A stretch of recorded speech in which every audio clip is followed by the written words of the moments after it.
E eu vou abrir a nossa conversa falando do tal lockdown, né? Desde o início eu fui contra o isolamento horizontal, sempre defendi o isolamento vertical. Acho que não há na história um caso em que a gente tenha feito quarentena de pessoas saudáveis. Há um grupo que se apropriou da ciência e tenta nos vender o lockdown quase como uma vacina. No início era para achatar a curva, né, para as pessoas não se infectarem todas ao mesmo tempo, para o sistema de saúde poder se preparar. De repente, o lockdown virou a solução dos problemas, todo mundo tem que ficar trancado em casa, como se isso, né, nos livrasse de sermos contaminados, né? Afinal de contas, a gente olha ali a tabela dos países com mais mortes por milhão. Temos a Bélgica, por exemplo, em primeiro, que controlou as pessoas, inclusive com drone, né, nas praças, para que as pessoas não saíssem de casa. Portugal, vários países que fizeram lockdowns pesados estão ali entre os primeiros, né? Lockdown, afinal de contas, por que apostamos nisso e parece indefinidamente, né, deputado? Isso foi uma invenção, né? Nessa epidemia, nunca teve isso.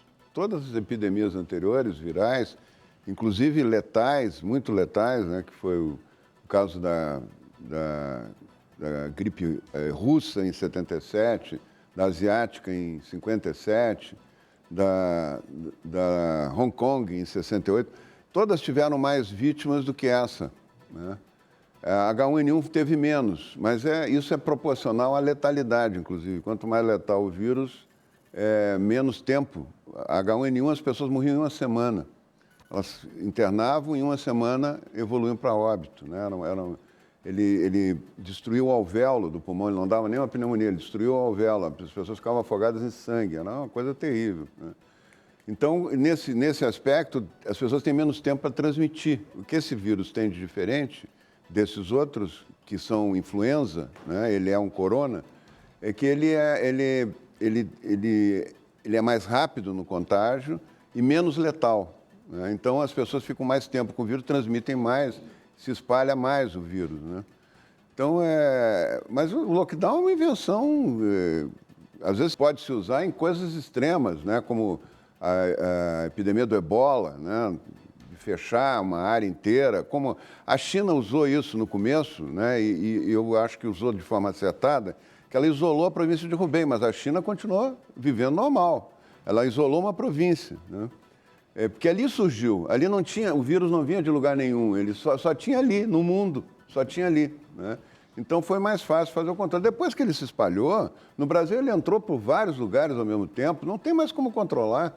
E não tem nenhuma evidência científica que trancando pessoas sadias em casa, trancando todo mundo em casa, elas estão protegidas. Tanto é que nós temos 233 mil mortes, e todos os governadores usando o recurso de lockdown, de quarentena, fica em casa, as grandes redes de televisão aconselhando o tempo todo a ficar em casa, fica em casa, fica em casa, e não adiantou nada, né? A mortalidade foi alta, não há estudos, inclusive, mostrando que quanto mais isoladas as pessoas estão em casa, a Universidade Federal de Pernambuco tem um estudo muito... o Bruno Campelo... A gente entrevistou o professor Bruno Campelo. O Bruno Campelo tem um estudo maravilhoso sobre isso, mostrando isso, né? Quanto mais isolamento, mais mortes. As pessoas se contaminam mais em casa. As pessoas se contaminaram em casa. A maior parte do contágio foi em casa, né? A primeira parte da epidemia, que teve uma letalidade maior, mais da metade das mortes foram idosos em asilos.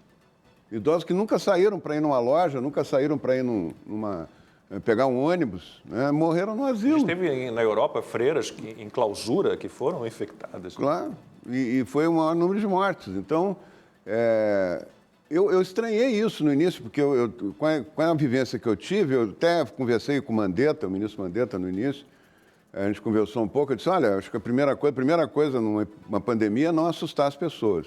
E fizeram exatamente o contrário, só assustaram, né? Não assustar porque é muito difícil as pessoas em pânico raciocinarem assim de maneira razoável, até para ajudar a enfrentar a pandemia. E depois, o lockdown, quarentena vertical, eu nunca tinha visto isso e nunca vi na literatura, para enfrentar um coronavírus, fazer uma coisa desse tipo, né? E todo o resultado, no início, eu acho que o Lacombe tem razão, no início a promessa é que era para atingir a imunidade de rebanho mais a longo prazo, né? Então era para achatar a curva, né? Para achatar a curva.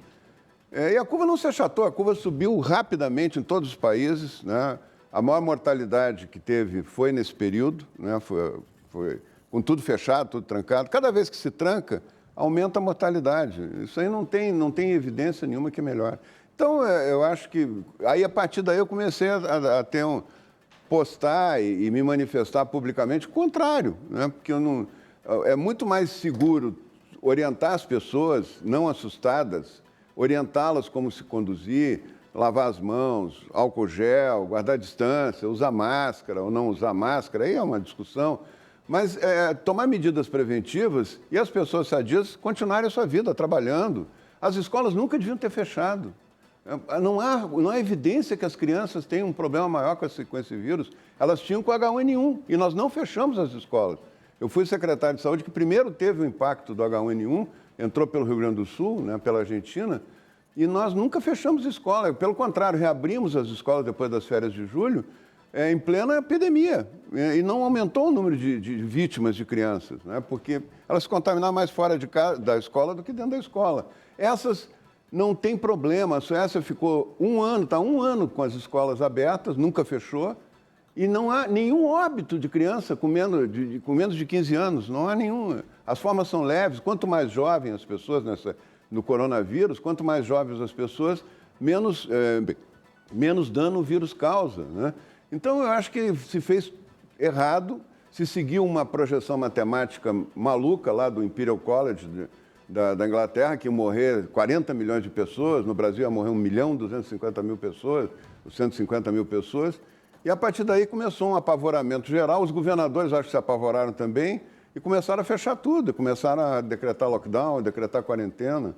Esse foi um erro, né? E agora, eu acho que a epidemia tende a ir para o fim, todas as epidemias virais sobem e descem, essa teve alguns ressaltos por causa das novas cepas, que criou, ela é mais lenta na descida, né? Então aparecem cepas novas, que é normal numa pandemia, mas ela vai terminar também, e vai terminar pela imunidade coletiva. A vacina vai ajudar a evitar um próximo surto, é importante a vacina, mas ela termina muito antes da vacina fazer efeito, ter efeito em grande escala, com a imunidade de rebanho.